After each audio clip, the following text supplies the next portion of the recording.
ताज तेरे बनने की कहानी मशहूर हुई, जहाँ जहाँ यह मोहब्बत की मिसाल पेश हुई। शाहजहां ने तुझसे मोहब्बत की थी, तो इस जहां में मोहब्बत की मिसाल हुई। आज हम इस वीडियो में बात करने वाले हैं ताजमहल पर। तो चलिए अपने टॉपिक की ओर चलते हैं। आगरा का ताजमहल भारत की शान और प्रेम का प्रतीक चिन्ह माना जाता है। उत्तर प्रदेश का तीसरा बड़ा जिला आगरा ऐतिहासिक दृष्टि से काफी महत्वपूर्ण है। मुगलों का सबसे पसंदीदा शहर होने के कारण ही उन्होंने दिल्ली से पहले आगरा को अपनी राजधानी बनाया। इतिहास के अनुसार इब्राहिम लोदी ने इस शहर को सन 1504 में बसाया था। जिस समय इस शहर की स्थापना की गई, उस समय किसी ने यह कल्पना नहीं की होगी कि यह शहर पूरे विश्व में अपनी खूबसूरती के लिए परचम लहराएगा। जिसे बनाने के लिए बगदाद से एक कारीगर बुलवाया गया, जो पत्थर पर घुमावदार अक्षरों को तराश सकता था। इसी तरह बुखार शहर, जो मध्य एशिया में स्थित है, वहां से जिस कारीगर को बुलवाया गया, वह संगमरमर के पत्थर पर फूलों को तराशने में दक्ष था। विराट कद के गुंबदों का निर्माण करने के लिए तुर्की के इस्तांबुल में रहने वाले दक्ष कारीगर बुलाया गया तथा मीनारों का निर्माण करने के लिए समरकंद से दक्ष कारीगर को बुलाया गया। इस प्रकार ताजमहल के निर्माण से पूर्व 6 महीनों में कुशल कारीगरों को तलाश कर उनमें से 37 दक्ष कारीगर इकट्ठे किए गए, जिनके देख रेख में 20,000 मजदूरों के साथ कार्य किया गया, जिसे आज भी दुनिया के 7 अजूबे में शुमार किया जाता है। इतिहासकार लिखते हैं कि स्थापत्य कला की जीती जागती तस्वीर आगरा शहर दिल्ली से करीब 200 किलोमीटर की दूरी पर स्थित है। इसी प्रकार ताज निर्माण में लगाई गई सामग्री संगमरमर पत्थर राजस्थान के मकराना से, अन्य कई प्रकार की कीमती पत्थर एवं रत्न बगदाद, अफगानिस्तान, तिब्बत, इजिप्ट, रूस, ईरान आदि कई देशों से इकट्ठा कर उन्हें भारी कीमतों पर खरीद कर ताजमहल का निर्माण करवाया गया। 1630 में शुरू हुआ इसका निर्माण कार्य करीब 22 वर्षों में पूर्ण हुआ, जिसमें लगभग 20,000 मजदूरों का योगदान माना जाता है। इसका मुख्य गुंबद 60 फीट ऊंचा और 80 फीट चौड़ा है।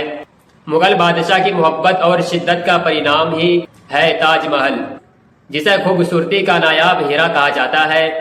गुंबद नुमा इस इमारत को जब आप सिर उठाकर ऊपर देखते हैं तो इसकी नक्काशीदार छतें और दीवारों, इसका यह इतिहास तो बच्चे बड़े सभी के जुबान पर है कि मुगल बादशाह शाहजहां ने अपनी दूसरी पत्नी मुमताज महल की याद में ताजमहल का निर्माण करवाया था। यमुना नदी के किनारे सफेद पत्थरों से निर्मित अलौकिक सुंदरता की तस्वीर ताजमहल न केवल भारत में बल्कि पूरे विश्व में अपनी पहचान बना चुके हैं। प्यार की इस निशानी को देखने के लिए दूर देशों से हजारों सैलानी यहाँ आते हैं। दुधिया चांदनी में नहा रहे ताजमहल की खूबसूरती को निहारने के बाद आप कितनी भी उपमाएं दे, वह सारी फीकी लगती है। आगरा में ताजमहल के अलावा भी कई चीजें देखने लायक है, जैसे आगरा फोर्ट। आगरा फोर्ट यहाँ के महत्वपूर्ण इमारतों में से एक है। इसका निर्माण 1565 में मुगल सम्राट अकबर ने करवाया था। स्थापत्य कला का यह बेजोड़ नमूना लाल पत्थरों से निर्मित है। इसमें जहांगीर महल दीवान ए खास भी बना है, जो खूबसूरत शाह महल के रूप में प्रचलित है।